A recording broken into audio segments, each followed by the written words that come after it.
আসসালামু আলাইকুম। আজকে দেখা যাচ্ছে দারুণ মজার পটল ভাজি চিংড়ি মাছ দিয়ে।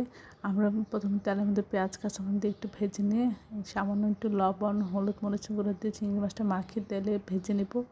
তারপরে আধা চামচ আদা বাটা, আধা চামচ রসুন বাটা দিয়ে একটু ভেজে নিয়ে এর মধ্যে দিয়ে দিচ্ছি আধা চামচ হলুদ গুঁড়া, আধা চামচ ধনিয়া গুঁড়া, আধা চামচ জিরা গুঁড়া, আধা চামচ লবণ, সব কিছু দিয়ে পটল কুচি দিয়ে দিলাম। দিয়ে সব কিছু একসাথে নাড়াচাড়া করে আমরা এটা ভেজে নেব। নিচে যেন লেগে না যায় এই জন্য বারবার নেড়ে চেড়ে দিব। আর এর মধ্যে পরিমাণ মতো তেল দিব। এই ভাজিটা খেতে অসাধারণ লাগে, ভাত রুটি দিয়ে খুবই মজা হয়।